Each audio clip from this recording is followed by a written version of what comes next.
नमस्कार साथियों, PCS simplify channel पर आपका स्वागत है। जो हम लोग ध्येय आईएएस का जो टेस्ट देख रहे थे उसी में आज टेस्ट नंबर 11 है। ठीक है, टेस्ट नंबर 11 है और इससे पहले के जो टेस्ट हैं 10 टेस्ट नंबर 10 तक, ठीक है, 1 से लेकर 10 तक टेस्ट करा दिया गया है। और आप लोग चैनल पर नए हो तो चैनल को जरूर सब्सक्राइब कर लीजिए, ठीक है, और ज़्यादा से ज़्यादा शेयर करिए। और आप लोगों के लिए इसी चैनल पर लगातार जो है कि करंट अफेयर 1 जनवरी 2024 से लगातार रिवाइज कराया जा रहा है। उसका प्लेलिस्ट बना दिया गया, आप लोग जा करके देख सकते हैं, ठीक है। और चैनल पर जरूर नए हो तो जो चैनल को जरूर सब्सक्राइब कर लीजिए। चलिए देख लेते हैं क्या है। पहला कथन है कि निम्न कथनों पर विचार कीजिए। ऐच्छिक प्रतिक्रियाएं किसी निश्चित उद्देश्य को पूरा करने के लिए होती हैं और इनकी प्रेरणा प्रमस्तिष्क के नियंत्रण केंद्र से निर्गमित होती है। तो देखें तो ये सही है। दूसरा कथन क्या है कि अनैच्छिक क्रियाएं अपने आप होती रहने वाली अचेतन प्रतिक्रियाएं हैं, इनका नियंत्रण केंद्र मस्तिष्क के हाइपोथैलेमस में होता है। तो देखें तो ये दोनों कथन सही दिए हुए हैं, ठीक है। तो इसका आंसर क्या हो जाएगा? तो पहले का आंसर सी हो जाएगा। पहले का जो आंसर है वो सी हो जाएगा। क्यों, देख लेते हैं। जो हमारी जो समस्त प्रतिक्रियाएं हैं वो 2 कोटियों में बटा हुआ है। कैसी कैसी? तो एक ऐच्छिक है, एक अनैच्छिक है, ठीक है। तो ऐच्छिक में क्या है? तो ऐच्छिक प्रतिक्रियाएं क्या होती हैं? तो किसी निश्चित उद्देश्य को पूरा करने के लिए होती हैं और इनकी जो प्रेरणा वो कहाँ से मिलती है? तो इसकी प्रेरणा मस्तिष्क के नियंत्रण केंद्रों से जो है कि निर्मित होती है। वही जो अनैच्छिक क्रियाएं हैं, अनैच्छिक क्रियाएं वो देखें तो अपने आप होती रहती हैं, ठीक है। और ये कैसी हैं? तो अचेतन प्रतिक्रियाएं होती हैं, ठीक है। और इनका नियंत्रण किसके कौन करता है? तो मस्तिष्क के हाइपोथैलेमस से होता है, ठीक है। तो पहला का आंसर क्या हो जाएगा? तो पहले का सी हो जाएगा। अब दूसरा प्रश्न देख लेते हैं क्या दिया है। मनुष्य के प्रत्येक नेत्र के बाहरी कोण के निकट 3 अश्रुया लाइक्रामल ग्रंथियाँ होती हैं जिनसे स्रावित जल सदृश तरल पलकों कारणीय तथा इसके ऊपर की कंजक्टिवा को नम बनाए रखता है और उनकी सफाई करता है। यदि ग्रंथियों के जन्म के कितने महीने बाद मानव शिशु में सक्रिय होती है? तो देखें तो ये 4 महीने बाद। कितने महीने बाद? तो ये 4 महीने बाद हो जाएगा। इसका आंसर तो दूसरे का भी हो जाएगा, ठीक है। अब आगे देख लेते हैं क्या है प्रश्न। तीसरा प्रश्न है कि सूची 1 को सूची 2 से सुमिलित करें और नीचे दिए कूट की सहायता से सही उत्तर को चुनिए। तो देखें तो एक विटामिन की कमी दी है, कुछ रोग दिए हैं। तो राइबोफ्लेविन से क्या होता है? तो राइबोफ्लेविन से किलोसिस रोग हो जाता है, ठीक है। तो विटामिन B2 यानी कि इसका 4 हो जाएगा, ए का 4 हो जाएगा, ठीक है। और पायराडाक्सिन से क्या होता है? पायराडाक्सिन की कमी से रक्त छीड़ता हो जाती है, ठीक है। रक्त छीड़ता हो जाती है, तो इसका आंसर क्या हो जाएगा? तो रक्त छीड़ता विटामिन B6 से क्या हो जाता है? पायराडाक्सिन से तो रक्त छीड़ता है। चर्म रोग है, ठीक है, चर्म रोग है। और पेशी ऐठन है, तो किससे होता है? तो पायराडाक्सिन की कमी से, ठीक है, पैराडाक्सिन विटामिन की कमी से। तो इसका आंसर क्या हो जाएगा? तो B6 का बी का क्या हो जाएगा? तो ये 3 हो जाएगा, ठीक है, बी का 3 हो जाएगा। बायोटीन से क्या होता है? तो बालों का झड़ना या बालों का टूटना, ठीक है। तो इसका आंसर क्या हो जाएगा? तो सी का 2 हो जाएगा। और वही फोलिक अम्ल का, तो फोलिक अम्ल हम का क्या हो जाएगा? तो इसका रक्त छिड़ता है, कुंठित वृद्धि हो जाता है इससे, इसी कमी से। तो विटामिन B9 क्या हो जाएगा? तो डी का 1 हो जाएगा, ठीक है। तो इस प्रकार इसका आंसर क्या हो जाएगा? तो बी का 3 देख लेते हैं किस ऑप्शन में। बी का 3, तो बी का 3 हो गया। उसके बाद से राइबोफ्लेविन से, तो राइबोफ्लेविन से किलोसिस, ठीक है। तो ए का 4, बी का 3। तो इसका आंसर क्या हो जाएगा? तो तीसरे का डी हो जाएगा, ठीक है, तीसरे का डी हो जाएगा। अब आगे देख लेते हैं क्या है प्रश्न।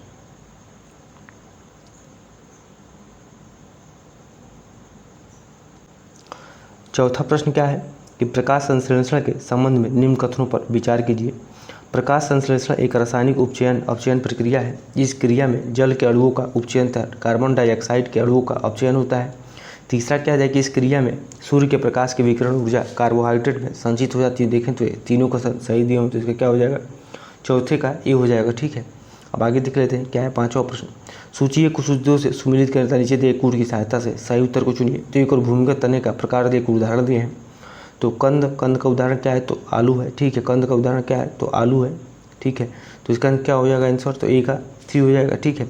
और सलाकंद का क्या है? तो प्याज है, लहसुन है, ठीक है। प्याज है, लहसुन है, लीली है। तो क्या हो जाएगा? बी का 4 हो जाएगा। ए का 3, बी का 4। घनकंद, तो घनकंद में क्या आ जाएगा? तो बंडा है, ठीक है, बंडा है। अरबी है, तो उसके बाद से अरबी के बाद से जिमीकंद है, केसर है। ये किसके उदाहरण है? तो घनकंद के हैं। और प्रकंद में क्या है? तो प्रकंद में आपका हल्दी है, ठीक है, हल्दी है।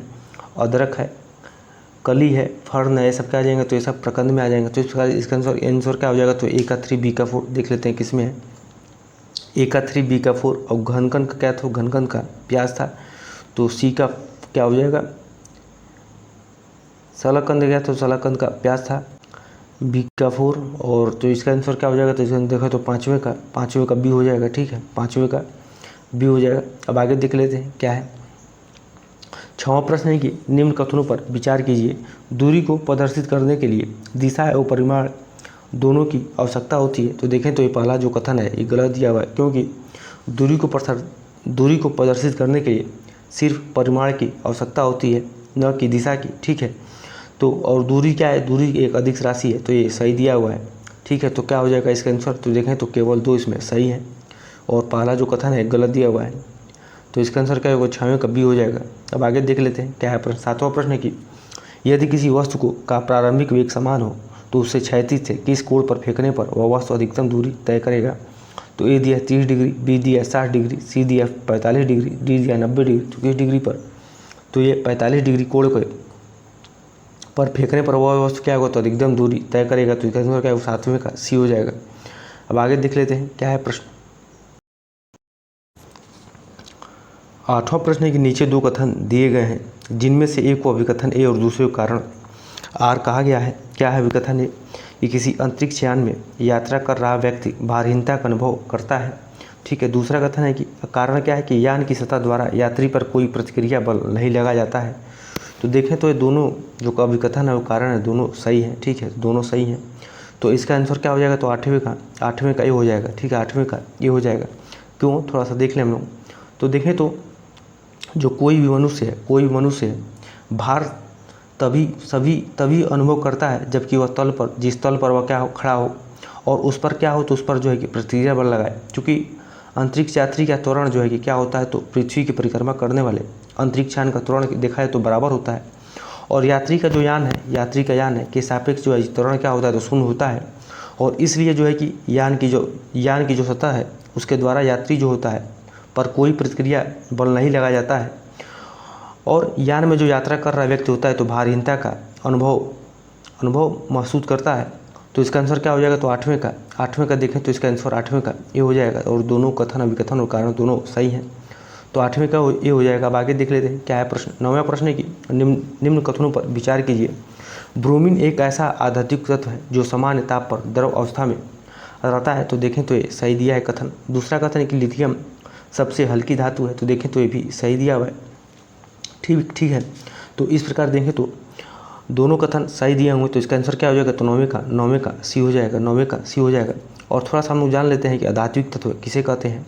तो देखें तो सभी अधात्विक तत्व या तो ठोस अवस्था में होते हैं या गैस अवस्था में होते हैं, परंतु जो है कि ब्रोमीन क्या है, तो ब्रोमीन एक अधात्विक तत्व है, ठीक है, जो साधारण ताप पर द्रव अवस्था में रहता है। और लिथियम जो है कि लिथियम सबसे हल्की धातु है। तो इस प्रकार इसका आंसर तो 9वें का सी हो जाएगा। अब आगे देख लेते हैं क्या है। सुभाष चंद्र बोस के संबंध में निम्न कथनों पर विचार कीजिए। क्या है देख लेते हैं। सुभाष चंद्र बोस 1938 ईस्वी में 43 वर्ष की आयु में कांग्रेस के हरिपुरा अधिवेशन के अध्यक्ष चुने गए। तो देखें तो ये कथन गलत दिया हुआ है, क्योंकि 43 वर्ष नहीं बल्कि 41 वर्ष की आयु में कांग्रेस के हरिपुरा अधिवेशन के अध्यक्ष चुने गए थे सर्वसम्मत से, ठीक है। तो ये क्या हो जाएगा, तो देखें तो ये जो है कि ये कथन गलत दिया हुआ है। दूसरा कथन क्या है कि सुभाष चंद्र बोस ने मई 1939 ईस्वी में फॉरवर्ड ब्लॉक की स्थापना की थी। देखें तो ये सही दिया हुआ है, ठीक है। इस संगठन का उद्देश्य कांग्रेस को लोकतंत्रवादी तथा आमूल परिवर्तनशील बनाना था, ताकि वह जनता की स्वतंत्रता की तीव्र इच्छा को प्रकट कर सके। देखें तो ये सही दिया हुआ है, ये सही दिया हुआ है। तो इसका आंसर क्या हो जाएगा, तो इसका आंसर देखें तो 10वें में पहला जो कथन है वो गलत दिया हुआ है, बल्कि और जो कथन है वो सही दिए हैं। तो इसका आंसर क्या हो जाएगा, तो 10वें का डी हो जाएगा, ठीक है, 10वें का डी हो जाएगा। अब आगे देख लेते हैं क्या है प्रश्न। 11वां प्रश्न है कि हंटर शिक्षा आयोग के संबंध में निम्न कथनों पर विचार कीजिए और कूट के माध्यम से सही कथन को चुनें। इस आयोग के गठन का कारण यह था कि इंग्लैंड में पादरी लोग यह प्रचार कर रहे थे कि भारत में शिक्षा चार्ल्स कूट के पत्र के प्रस्ताव के अनुसार नहीं हो रही है। तो देखें तो ये सही दिया हुआ कथन। इस आयोग को केवल प्राथमिक और माध्यमिक शिक्षा की समीक्षा करनी थी। तो ये भी सही है। इस आयोग ने अपने सुझाव में कहा था कि प्राथमिक शिक्षा स्थानीय भाषा में हो और उपयोगी विषयों में दी जाए। तो ये भी सही दिया हुआ है। प्राथमिक पाठशालाओं का नियंत्रण न संस्थापित जिला और नगर बोर्ड को दे दिया जाए। तो देखें तो ये भी सही दिया हुआ है। तो इस प्रकार देखें तो जो चारों कथन है ये सही दिए हुए। तो इसका आंसर क्या हो जाएगा, 11वें का ये हो जाएगा। और थोड़ा सा देखें तो हंटर शिक्षा आयोग गठन कब होता है, तो हंटर शिक्षा आयोग गठन देखें तो कब होता है, तो ये 1882 ईस्वी में WW हंटर की अध्यक्षता में किया जाता है, जिसे 1854 के पश्चात शिक्षा क्षेत्र में हुई प्रगति की समीक्षा करता था। और इस आयोग गठन का कारण यह भी था कि देखें तो इंग्लैंड में पादरी लोग यह प्रचार कर रहे थे कि भारत में शिक्षा चार्ल्स वुड के पत्र के प्रस्ताव के अनुसार नहीं हो रही है, और इस आयोग को भारत की प्राथमिक तथा माध्यमिक शिक्षा की समीक्षा करनी थी, ठीक है। और विश्वविद्यालय कार्यों की समीक्षा नहीं, जो विश्वविद्यालय कार्य के थे उसकी समीक्षा नहीं करनी थी, बस केवल माध्यमिक शिक्षा की समीक्षा करनी थी। और इस आयोग ने क्या क्या अपनी रिपोर्टें दी थी, तो देखें तो क्या क्या, तो प्राथमिक शिक्षा स्थानीय भाषा में और उपयोगी विषय हो, ठीक है। और इन प्राथमिक पाठशालाओं का नियंत्रण 9 स्थापित जिला और नगर बोर्ड को दे दिया जाए। और शिक्षा के लिए देखें तो इनको उपकर भी लगाने का अधिकार दिया गया। और माध्यमिक शिक्षा के 2 खंड दिए गए, जो साहित्यिक शिक्षा और व्यावसायिक शिक्षा थे। तो इस प्रकार ग्रामिक क्या हो जाएगा, तो ये हो जाएगा। अब आगे देख लेते हैं 12वां नंबर प्रश्न क्या है। कांग्रेस के प्रथम अधिवेशन के संबंध में निम्न कथनों पर विचार कीजिए। कूट के माध्यम से सही कथन को चुनें। कथन क्या है कि यह अधिवेशन मुंबई के ग्वालियर टैंक स्थित गोकुल दास तेजपाल संस्कृत कॉलेज में हुआ। तो देखें तो ये सही दिया हुआ है। इस समय दादा भाई नौरोजी के सुझाव पर इसका नाम बदलकर भारतीय राष्ट्रीय कांग्रेस रखा गया। तो ये भी सही दिया हुआ है। तीसरा कथन है कि इस अधिवेशन में कुल 72 प्रतिनिधि शामिल हुए थे, जिसमें सबसे अधिक मुंबई प्रेसिडेंसी से 39 थे। तो देखिए यहाँ तक तो बात सही दी हुई है, लेकिन यहाँ पे क्या है, मुंबई प्रेसिडेंसी से 39 थे। तो ये गलत दिया हुआ है, क्योंकि मुंबई प्रेसिडेंसी देखें तो कितने थे, तो 38 थे, न कि 39 थे। कितने थे, तो 38 थे। और मद्रास से कहाँ कितने थे, तो मद्रास से देखें तो मद्रास से जो है कि 21 प्रेसिडेंसी शामिल थी। बंगाल से केवल 3। और उत्तर प्रदेश से कितना, तो उत्तर प्रदेश और अवध से 7, ठीक है। और पंजाब से कितने प्रेसिडेंसी, पंजाब से 3 प्रतिनिधि थे। तो इस प्रकार देखें तो ये कथन गलत दिया हुआ। बाकी आगे है कि पहले यह अधिवेशन पुणे में होने वाला था, किंतु वहाँ प्लेग फैलने के कारण इसका स्थान बदलकर मुंबई कर दिया गया। तो देखें तो ये सही दिया हुआ है, ठीक है। तो इसका आंसर क्या हो जाएगा, तो इसका आंसर 12 का देखें तो 12 का बी हो जाएगा, ठीक है। 12 का बी हो जाएगा। और एक आप लोगों को चीज़ बता दें कि जो राष्ट्रीय के जितने भी कांग्रेस के अधिवेशन हुए, तो उसमें देखें तो कौन कौन सा है, तो आप एक ट्रिक है इसका, मुक्कामई बकना, ठीक है। मुक्कामई बकना, ठीक है। आप लोग इसे भी इसको याद रख सकते हैं, बकना, ठीक है। तो अंतिमा जो ये 7वां जो था वो नागपुर में हुआ था, मुंबई में, फिर उसके बाद कलकत्ता में, फिर मद्रास में, इलाहाबाद में, फिर बंगाल में, फिर उसके बाद कलकत्ता में, फिर उसके बाद से नागपुर में। तो इस प्रकार आप लोग याद रख सकते हैं। अब आगे देख लेते हैं क्या है प्रश्न। 13 नंबर प्रश्न के निम्न में से कौन से विद्वान हर्षवर्धन के राज दरबार से संबंधित थे। कौन कौन से इसमें संबंधित थे देख लेते हैं। तो बाणभट्ट थे, ठीक है, बाणभट्ट थे।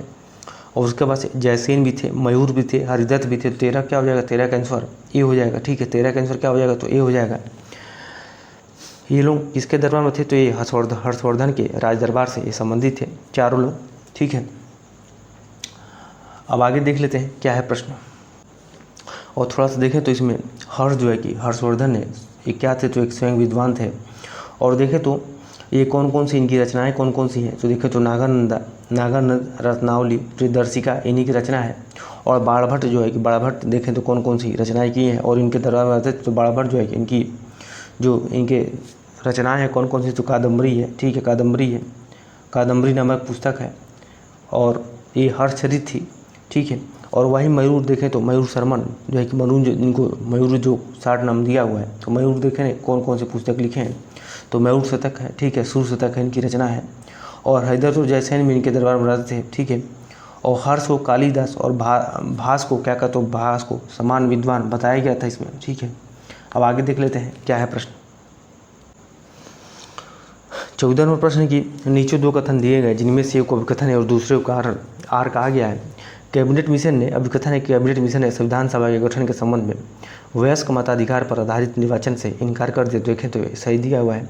दूसरा कथन है कि कैबिनेट मिशन भारत में वयस्क मताधिकार की व्यवस्था लागू नहीं करना चाहता था। तो ये देखें तो एक गलत दिया हुआ है, ठीक है, तो ये गलत दिया हुआ है। तो इसका आंसर क्या हो जाएगा, देखें तो इसका आंसर 14 का सी हो जाएगा, ठीक है, 14 का सी हो जाएगा। क्यों, थोड़ा सा देख लेते हैं। क्योंकि जो कैबिनेट मिशन ने क्या किया, तो कैबिनेट मिशन ने संविधान सभा के गठन के संबंध में किसके, तो वयस्क मताधिकार पर आधारित निर्वाचन से इनकार कर दिया। तो यहाँ तक तो बात सही है, ठीक है, दिया था। क्योंकि इस व्यवस्था में देखें तो इस व्यवस्था को लागू करने से चुनाव कराने में क्या होता था, तो अत्यंत विलम्ब होता था। और कैबिनेट मिशन का संविधान निर्मात्री सभा का गठन देखें तो अप्रत्यक्ष निर्वाचन द्वारा किए जाने की व्यवस्था को की। तो इस प्रकार देखें तो जो है क्या हो जाएगा, जो ये कथन है सही दिया है, कारण जो है गलत दिया है, ठीक है। तो इस प्रकार 14 का सी हो जाएगा। अब आगे देख लेते हैं क्या है। भू राजस्व की महलवाड़ी व्यवस्था के संबंध में निम्नलिखित में से कौन सा कथन सही नहीं है। इस व्यवस्था का जन्मदाता हाल्ट मैकेंजी को माना जाता है, तो ये तो कथन सही दिया हुआ है, ठीक है। मार्टिन बर्थ और जेम्स टॉमसन ने इस व्यवस्था को व्यवस्थित तरीके से लागू किया, ये भी सही है। इस व्यवस्था में सरकार का कृषकों को से सीधा संपर्क स्थापित हुआ, तो ये भी सही दिया हुआ है। चौथा कथन है कि इस व्यवस्था में पहली बार लगान तय करने के लिए मानचित्रों तथा पंजियों का प्रयोग किया गया, तो ये देखें तो ये गलत दिया हुआ है, ये देखें तो गलत दिया हुआ। एक बार इसको प्रश्न को फिर से देख लेते हैं। भू राजस्व की मालवाड़ी व्यवस्था के संबंध में निम्नलिखित में से कौन सा कथन सही नहीं है। इस व्यवस्था का जन्मदाता हाल्ट मैकेंजी को माना जाता है, तो ये कथन सही दिए हुए हैं। मार्टिन बर्थ और जेम्स टॉमसन ने इस व्यवस्था को व्यवस्थित तरीके से लागू किया, ये भी सही है। इस व्यवस्था में सरकार का कृषकों से सीधा संपर्क स्थापित हुआ, तो देखें तो ये कथन गलत दिया हुआ है, क्योंकि इस व्यवस्था में सरकार का किसानों से सीधा संपर्क स्थापित नहीं होता था, बल्कि गांव के जो जागीर और मुखिया थे या लंबड़दार थे उनको कर वसूली का आधार बनाया गया। और जो महलवाड़ी जो व्यवस्था थी ये कहाँ पर थी, तो देखें तो ये बता दें आप लोगों को, तो ये उत्तर प्रदेश, ठीक है, मध्य प्रदेश और मध्य प्रांत, पंजाब प्रांत में लागू थी। और ब्रिटिश भारत कुल भूभाग का देखें तो ये 30% था, ठीक है, 30% था। तो इस प्रकार इसका जो तीसरा जो कथन दिया हुआ सी दिया हुआ है ये गलत है, ठीक है, सी का जो गलत दिया हुआ है। और जो चौथा जो कथन है कि इस व्यवस्था में पहली बार लगान तय करने के लिए मानचित्रों तथा पंजियों का प्रयोग किया गया, तो ये देखें तो ये सही है, ये सही है। तो इसका आंसर क्या हो जाएगा, 15वें का सी हो जाएगा। अब आगे देख लेते हैं क्या है प्रश्न। 16वां प्रश्न ये सूची 1 को सूची 2 से सुमिलित करें तथा नीचे दिए कूट की सहायता से सही उत्तर को चुनें, ठीक है। तो एक और समाचार पत्र दिया, एक और उसकी भाषा दिया है, ठीक है। तो देख लेते हैं। तो दुख निवारण जो पत्रिका थी ये किस भाषा में थी, देखें तो दुख निवारण जो पत्रिका थी ये पंजाबी भाषा में थी, ठीक है, पंजाबी भाषा में थी। तो क्या हो जाएगा, ए का 4 हो जाएगा। और एक कौन निकालता था, तो इसके संपादक कौन थे, तो संपादक इसके सुखबीर सिंह थे, ठीक है। और द लीडर किस भाषा में था, तो ये अंग्रेजी भाषा में छपता था, ठीक है। तो क्या हो जाएगा, बी का 1 हो जाएगा। और इसके संपादक कौन थे, इसके संपादक जो है कि मदन मोहन मालवीय थे, ये आप लोगों को बुक पता होगा सबको, ठीक है, मदन मोहन मालवीय थे। और मिलाप ये किस भाषा में था, तो मिलाप जो है कि उर्दू भाषा में छपता था, किसमें, तो ये उर्दू भाषा में छपता था, मिलाप जो है कि उर्दू भाषा में छपता था। और इसके संपादक कौन थे, रणवीर सिंह थे, ठीक है, रणवीर सिंह थे। और ये उर्दू भाषा में छपता था। और संदेश किस भाषा में छपता था, संदेश जो है कि ये गुजराती भाषा में छपता था। और इसके संपादक कौन थे, CSC पटेल थे, ठीक है, CSC पटेल थे। तो इसका आंसर क्या हो जाएगा, तो इसका आंसर देखें तो इसका आंसर 16 का जो है कि 16 का डी हो जाएगा, ठीक है, 16 का डी हो जाएगा। अब आगे देख लेते हैं क्या है प्रश्न। 17वां प्रश्न की पारसी सुधार आंदोलन के संबंध में निम्न कथनों पर विचार कीजिए, क्या है देख लेते हैं। 1851 ईस्वी में दादा भाई नौरोजी तक कुछ अन्य लोगों ने मिलकर मुंबई में रहनुमाई मजदान सभा का गठन किया, तो देखें तो ये सही दिया हुआ है। इस सभा का उद्देश्य क्या था, तो इस सभा का उद्देश्य फारसी धर्म की प्राचीन शुद्धता को प्राप्त करना था, तो ये देखें तो ये सही दिया है। सभा के संदेश का प्रचार के लिए दादा भाई नौरोजी ने पारसी भाषा में राष्ट्रगुप्तार नामक पत्रिका निकाली, तो देखें तो ये कथन गलत दिया हुआ है, क्यों देख लेते हैं। क्योंकि जो ये पत्रिका थी ये पारसी भाषा में नहीं बल्कि इसमें थी, तो ये पत्रिका जो है कि ये गुजराती भाषा में थी, तो इसलिए जो ये ऑप्शन है जो है कि गलत हो जाएगा, ये ऑप्शन गलत हो जाएगा। तो इसका आंसर क्या हो जाएगा, तो इसका आंसर देखें तो 17वें का बी हो जाएगा, 17वें का बी हो जाएगा, ठीक है। अब आगे देख लेते हैं क्या है प्रश्न। 18वें प्रश्न की प्रागैतिहासिक पुरास्थल बेलन घाटी के संबंध में निम्न कथनों पर विचार कीजिए। बेलन घाटी उत्तर प्रदेश के मिर्ज़ापुर जिले में स्थित है, जहाँ से पूर्व पाषाण युग से लेकर नव पाषाण युग तक के उपकरणों का एक पूरा अनुक्रम प्राप्त होता है। बेलन घाटी में अनुसंधान कार्य जी आर शर्मा के निर्देशन में किया गया, तो देखें तो ये कथन सही दिया हुआ है। जो दूसरा कथन है ये भी सही दिया है, ठीक है, ये भी सही दिया है। बेलन नदी बताया है कि बेलन नदी यमुना की सहायक नदी है, क्या दिया है कि बेलन नदी यमुना की सहायक नदी है, ठीक है, बेलन जो नदी है यमुना की सहायक नदी है, तो ये गलत दिया हुआ है, ठीक है, गलत दिया हुआ है। और जो ऑप्शन क्या है कि बेलन घाटी के लोहदा नाला क्षेत्र से अस्थि निर्मित मातृ देवी की प्रतिमा मिली है। तो देखें तो ये सही है, ये सही दिया है। तो इसका आंसर क्या हो जाएगा, इसका आंसर देखें तो 18वें का सी हो जाएगा, 18वें का सी हो जाएगा, 18वें का सी हो जाएगा। और जो बेला नदी है ये यमुना की नहीं बल्कि ये टोन्स की सहायक नदी किसकी थी, किसकी, तो ये टोन्स की सहायक नदी है, ठीक है। और यहाँ से देखें तो यहाँ से क्या क्या मिले हैं, बेलन घाटी या लोहदा नाला क्षेत्र से देखें तो क्या क्या मिला है, तो यहाँ से हैंड एक्स, क्या क्या मिला है, तो हैंड एक्स, ठीक है, क्लीवर, स्क्रैपर, चापर, चापिंग, चेबुल, ठीक है, आदि नदियाँ यहाँ सभी प्रकार के उपकरण यहाँ से मिले हुए हैं। और बेलन घाटी से लोहनादा क्षेत्र से देखें तो और क्या मिला है, तो यहाँ से मातृ देवी की एक प्रतिमा भी मिली हुई है, ठीक है। जो ये कहाँ पर, तो वर्तमान में देखें तो ये कौशाम्बी में संप्रति कौशाम्बी संग्रहालय में सुरक्षित है। तो इस प्रकार इसका आंसर क्या हो, तो 18वें का सी हो जाएगा, ठीक है। अब आगे देख लेते हैं 19वां प्रश्न कि महावीर स्वामी के ज्ञान प्राप्ति के 12वें वर्ष में जैन धर्म में मतभेद पैदा हो गया और जमाली संघ छोड़कर चले गए। यह मतभेद किस सिद्धांत के कारण पैदा हुआ था, ठीक है। तो ये दिया है बहुतरवाद सिद्धांत में, क्रियामाणकृत सिद्धांत में, तो ये सही दिया है, ठीक है। किस सिद्धांत में, तो क्रियामाणकृत सिद्धांत में, तो 19वें का बी हो जाएगा, ठीक है, 19वें का बी हो जाएगा। और देखें तो जो महावीर स्वामी के ज्ञान की प्राप्ति के 12वें वर्ष में देखें तो उनको जमाली में मतभेद हो गया। इस मतभेद के कारण क्या था, तो ये क्रियामाणकृत सिद्धांत था और सिद्धांत में क्या है, तो अनुसार कार्य करते ही पूरा हो जाता है। इसी के लिए क्या हुआ, तो इसी के लिए मतभेद शुरू हो गया था और जमाली क्या हुआ, तो उसके बाद से संघ को छोड़ दिया और एक नए सिद्धांत किस पर, तो बहुरत्ववाद सिद्धांत पर, अर्थात कार्य पूरा होने पर ही पूरा माना जाएगा, इसका प्रतिपादन किया। तो कौन जो है कि, तो ये जमाली, ठीक है। तो इस प्रकार से इसका आंसर क्या हो, तो 19वें का बी हो जाएगा, 19वें का बी हो जाएगा। अब आगे देख लेते हैं क्या है प्रश्न। 20वें प्रश्न की विशेष राज्य के संदर्भ में निम्न कथनों पर विचार कीजिए। विशेष राज्य श्रेणी का संविधान में कोई प्रावधान नहीं है। तो देखें तो ये सही दिया है, एक कथन सही है। दूसरा कथन है कि यह वर्गीकरण विशेष राज्य श्रेणी 1969 में 5वीं वित्त आयोग की सिफारिश के आधार पर किया गया था। तो ये भी सही दिया है। तीसरा कथन है कि 1969 ईस्वी में जम्मू कश्मीर, असम और नागालैंड को सबसे पहले विशेष राज्य का दर्जा दिया गया। तो ये भी सही है। तो इसका आंसर देखें तो ये तीनों कथन इसके सही दिए हुए हैं। तो 20वें क्या हो जाएगा, तो 20वें का डी हो जाएगा, ठीक है, 20वें का डी हो जाएगा। और देखें तो जो विशेष राज्य के जो निर्धारित तत्व थे कौन कौन से थे, तो ये किसके सिफारिश पर, तो ये गाडगिल सिफारिश पर आधारित था। और देखें तो इसके क्या क्या शर्तें थी, तो ये पहला जो है कि पहला जो है क्या शर्तें हैं, तो पहाड़ी इलाका होना चाहिए और राज्य का जनसंख्या घनत्व कम हो या जनजातीय जनसंख्या का बड़ा हिस्सा राज्य में रहता हो। और तीसरी जो शर्तें थी वो क्या थी, तो आर्थिक और आधारभूत संरचना का पिछड़ापन हो और राज्य के वित्त की अव्यवहार्य प्रकृति बनी रहे, ठीक है। तो इसके लिए इसके शर्तें थी विशेष राज्य के लिए। तो इस प्रकार देखें तो इसका आंसर क्या होगा, तो 20वें का जो है कि 20वें का डी हो जाएगा। अब आगे देख लेते हैं किस नंबर प्रश्न क्या है कि 1919 ईस्वी के भारत शासन अधिनियम के संदर्भ में निम्न कथनों पर विचार कीजिए। इस अधिनियम द्वारा पहली बार देश में द्विसदनी व्यवस्था प्रारंभ की गई। तो ये कथन सही दिया हुआ है, ठीक है। दूसरा कथन क्या है कि इस अधिनियम के अनुसार वायसराय की कार्यकारिणी में परिषद के 6 सदस्यों में से 2 सदस्यों का भारतीय होना आवश्यक था, ठीक है। तो ये गलत दिया हुआ है क्योंकि 6 सदस्यों में से देखें तो 3 सदस्यों का कितना, तो 3 सदस्यों का 2 सदस्यों का नहीं बल्कि 3 सदस्यों का क्या होगा, 3 सदस्यों का भारतीय होना आवश्यक हो। इस प्रकार ये क्या हो जाएगा, कथन इसका गलत हो जाएगा।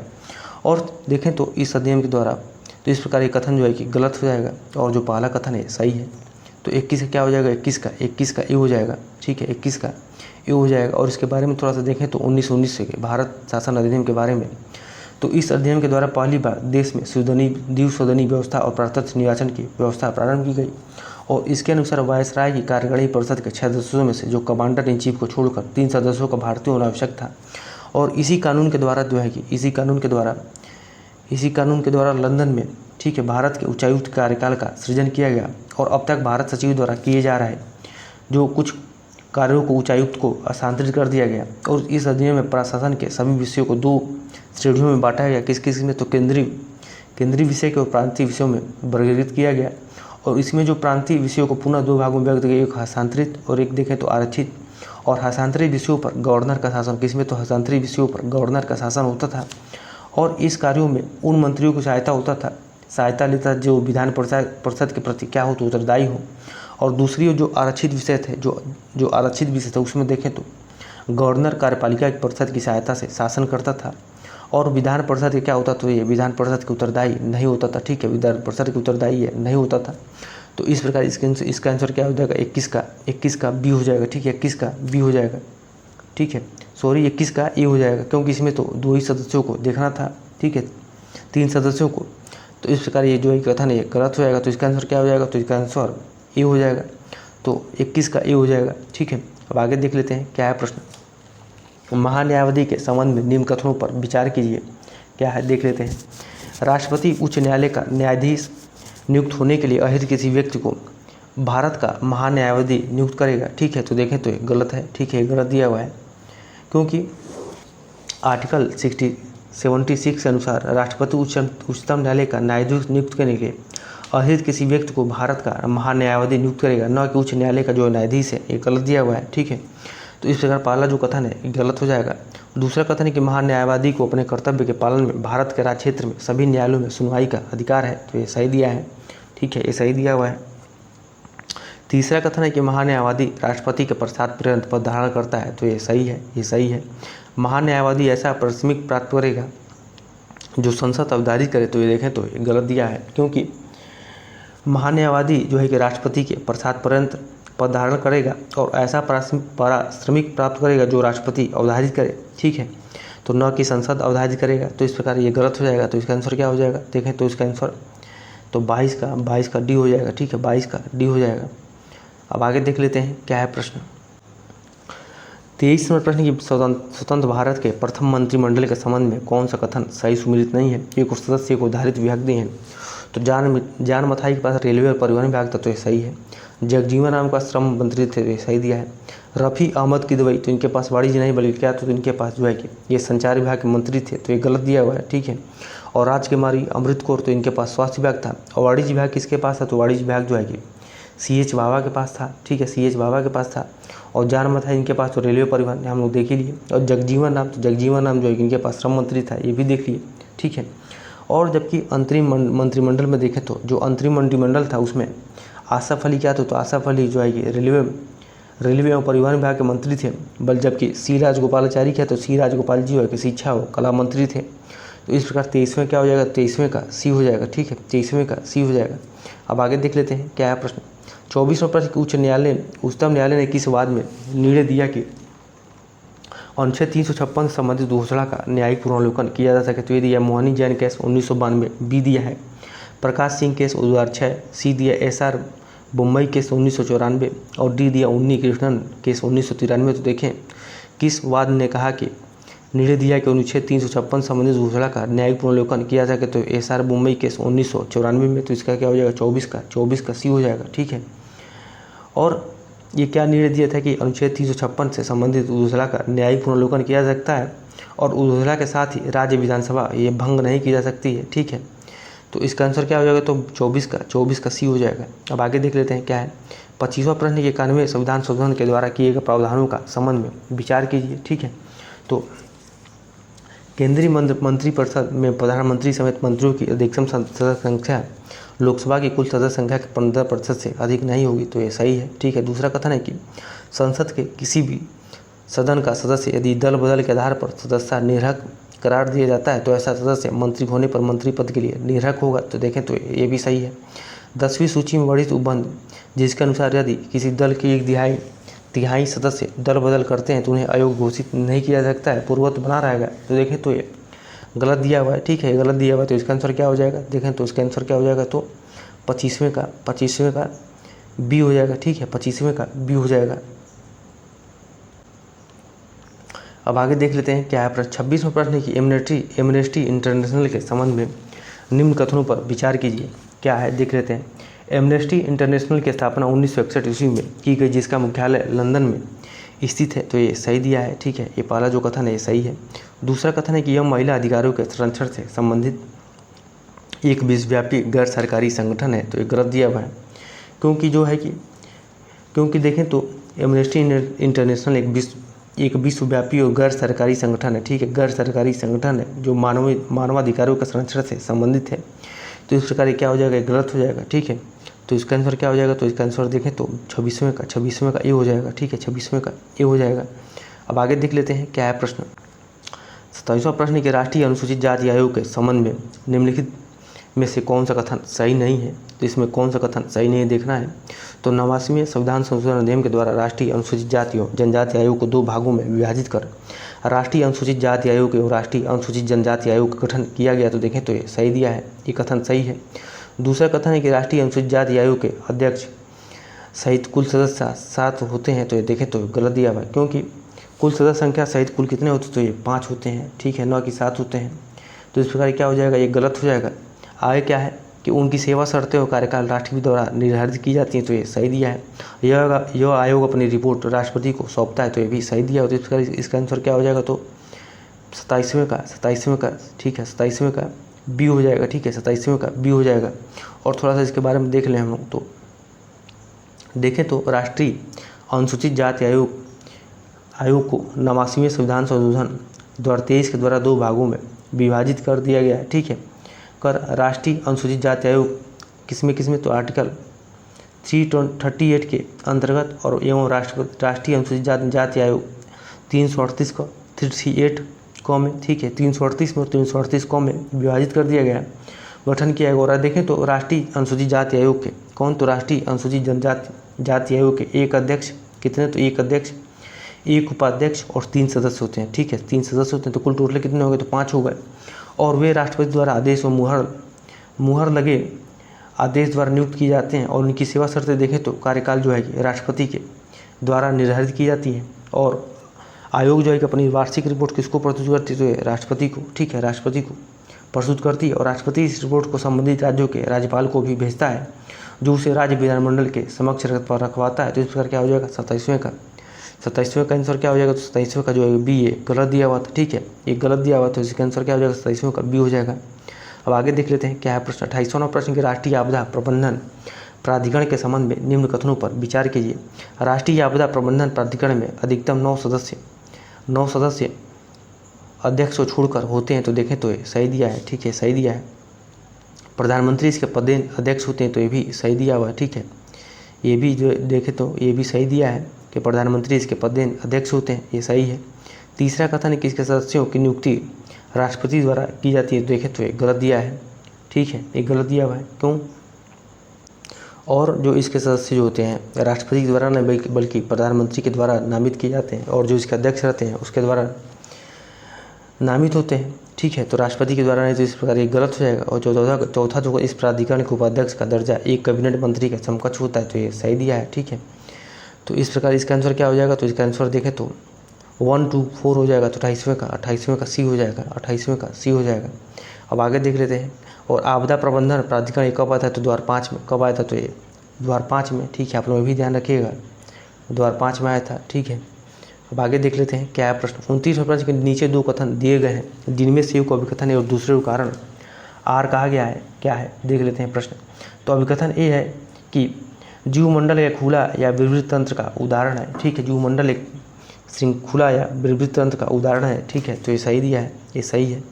कारण क्या है कि इसमें ऊर्जा का सतत निवेश तथा पदार्थों का सतत बहिर्गमन होता रहता है। तो ये भी सही दिया है, ठीक है, ये भी सही दिया है।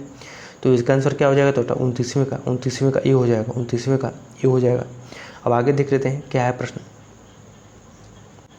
वायुमंडल के आयनमंडल के संबंध में निम्न कथनों पर विचार कीजिए। इस मंडल में तापमान जो है कि तेजी से बढ़ता है, ये सही है। इस मंडल की हवा विद्युत आवेशित होती है, जिसके कारण इस मंडल में वायु के कण विद्युत विसर्जन के कारण क्या होता है, चमकने लगते हैं।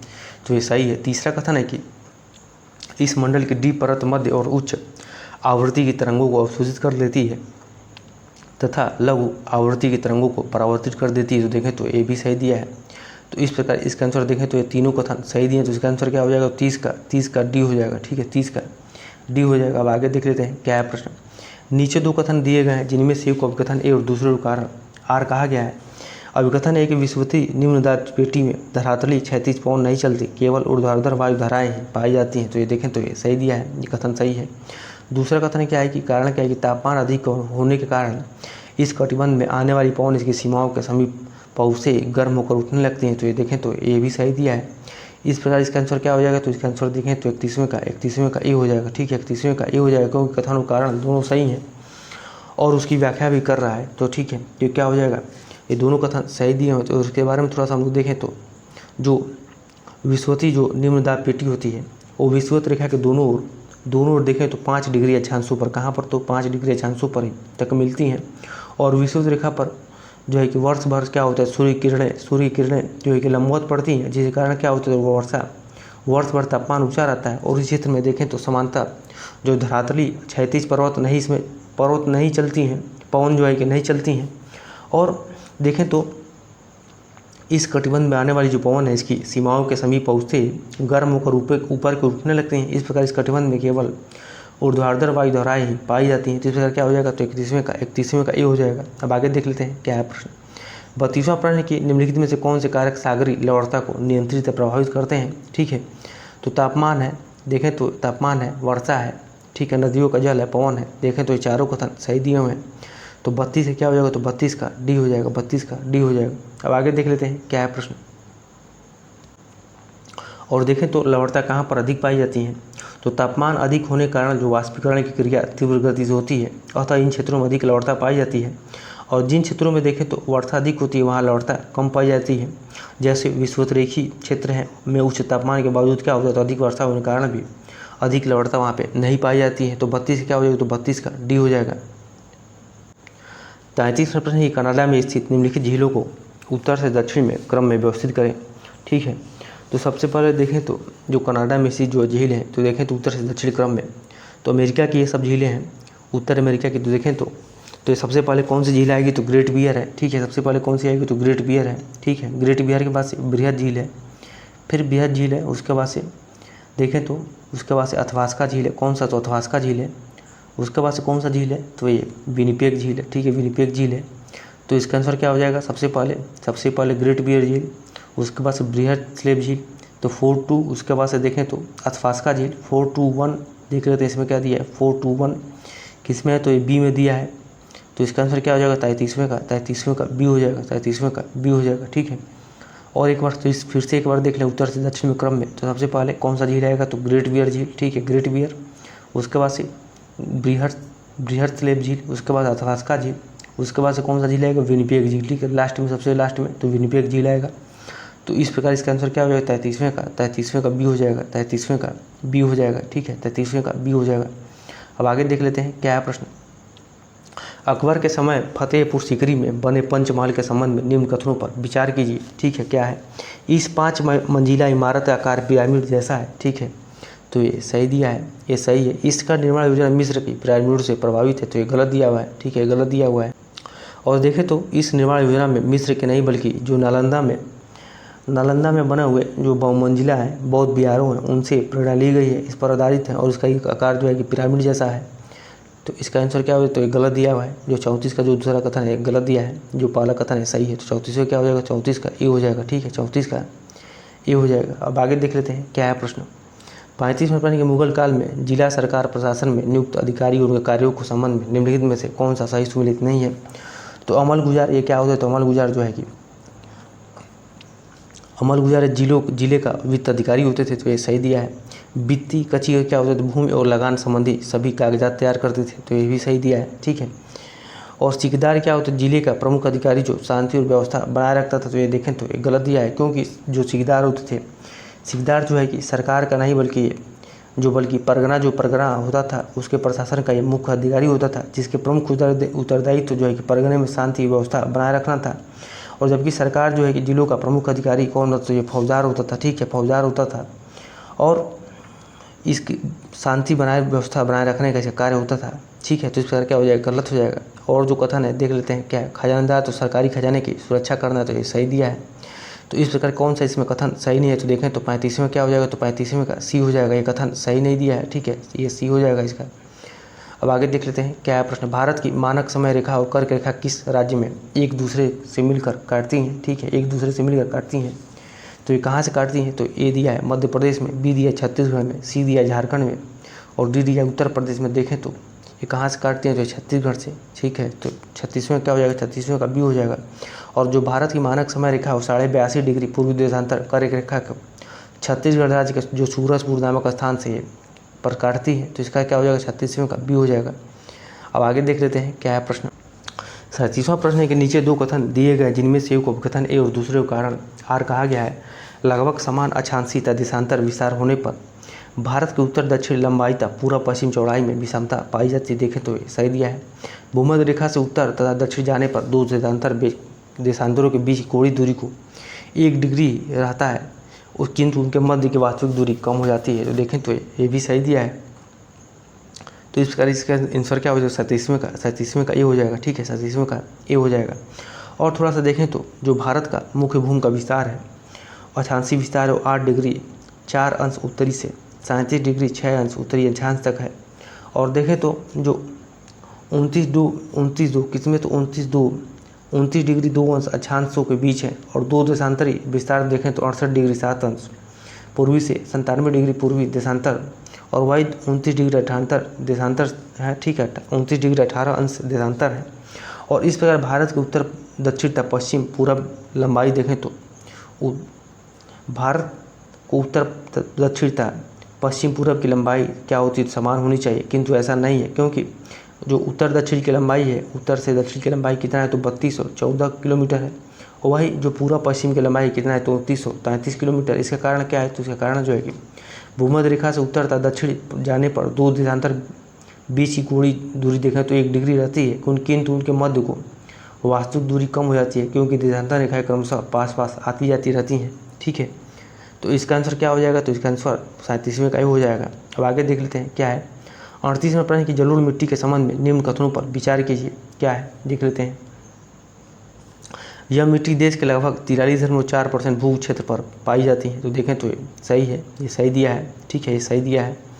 आगे क्या है कि यह मिट्टी नदी द्वारा उपर्दित पदार्थों से निर्मित होती है। तो ये भी सही दिया है। ठीक है, और इस मिट्टी में पोटाश, चूना तथा ह्यूमस की प्रचुरता पाई जाती है, जबकि नाइट्रोजन, फास्फोरिक एसिड तथा जैव पदार्थ की कमी पाई जाती है। देखें तो ये गलत दिया हुआ है। ठीक है, कमी नहीं बल्कि अधिकता पाई जाती है। तो इस प्रकार क्या हो जाएगा इसका आंसर? तो इसका आंसर 38वें का डी हो जाएगा। ठीक है, 38वें का डी हो जाएगा। और थोड़ा सा इसके बारे में देखें तो जलोढ़ मिट्टी के बारे में, तो जलोढ़ मिट्टी देखें तो भारत के लगभग 15 लाख कितना? तो 15 लाख वर्ग किलोमीटर यानी कि 43.4% क्षेत्र पर विस्तृत है। और देखें तो यह नदियों द्वारा अपर्दित पदार्थ से निर्मित है। और बाढ़ के मैदान की काप को स्थानीय रूप से खादर कहा जाता है। वही पुरानी काप जो अपर्दन से प्रभावित होती है उसे बांगर कहते हैं। और इस मिट्टी में देखें तो इस मिट्टी में किसकी कमी रहती है? तो इस मिट्टी में पोटास है, फास्फोरिक एसिड है, चूना और जैव पदार्थ की इसमें प्रचुरता पाई जाती है। बल्कि देखें तो नाइट्रोजन किसकी? तो नाइट्रोजन ह्यूमस की कमी पाई जाती है। ठीक है, तो इसका आंसर क्या हो? तो 38वें का इसमें जो है कि डी हो जाएगा। 38वें में डी हो जाएगा। अब आगे देख लेते हैं क्या है प्रश्न। 39वें प्रश्न के निम्न में से कौन सी नदी उत्तर प्रदेश के 2 जिलों लखीमपुर तक बराज की सीमा बनाते हुए राज्य में प्रवेश करती है? ठीक है, तो काली शारदा नदी दिया है, बी दिया घाघरा कर्नाली नदी, सी दिया रामगंगा नदी, डी दिया टूंस नदी। तो कौन सी नदी है? तो घाघरा कर्नाली नदी 2 जिले लखीमपुर और बराज की सीमा बनाते हुए राज्य में प्रवेश करती हैं। तो 39 क्या हो जाएगा? तो 39 का बी हो जाएगा। और देखें तो जो घाघरा है कर्नाली नदी है, इसका उद्गम कहाँ से होता है? तो इसका उद्गम तिब्बत के पठार पर स्थित मापचा चुंगो हिमना से होता है। और यह नदी कैसी है? तो यह नदी पर्वतीय प्रदेशों और मैदानी प्रदेशों में कर्नाली और मैदानी प्रदेशों में घाघरा कहलाती है। ठीक है, और यह लखीमपुर तक 12 जिलों की सीमा बनाते हुए यह उत्तर प्रदेश में प्रवेश करती हैं। ठीक है, तो 39 क्या हो जाएगा? 39 का बी हो जाएगा। अब आगे देख लेते हैं क्या है प्रश्न। 40वें प्रश्न है कि सूची 1 को सूची 2 से सुमिलित करने तथा नीचे दिए कूट की सहायता से सही उत्तर को चुने। ठीक है, तो ये सरहिंद नदी, तो क्या हो जाएगा? सरहिंद नदी क्या बता दें? तो सरहिंद नदी का सतलज नदी, ठीक है, नहर जो सरहिंद नहर है एक का किस पर है? तो ये सतलज नदी पर है। तो एक क्या हो जाएगा? एक का 4 हो जाएगा। ठीक है, एक का 4 हो जाएगा। और क्या दिया है? और देखें तो जो गुड़गांवा नहर है, गुड़गांव नहर है कहाँ पर? तो गुड़गांव नहर आपका यमुना नदी पर है। ठीक है, गुड़गांव नहर आपका यमुना नदी पर है। तो क्या हो जाएगा? बी का 3 हो जाएगा। और त्रिवेणी नहर कहाँ पर? त्रिवेणी नहर आपका गंडक नदी पर है। ठीक है, त्रिवेणी नहर गंडक नदी पर। मिदनापुर नहर कहाँ पर? तो ये कोसी नदी पर है। तो डी का 1 हो जाएगा। इस प्रकार इसका देखें तो आंसर क्या हो जाएगा? तो इसका आंसर 40 का सी हो जाएगा। ठीक है, 40 का सी हो जाएगा। अब आगे देख लेते हैं क्या है प्रश्न।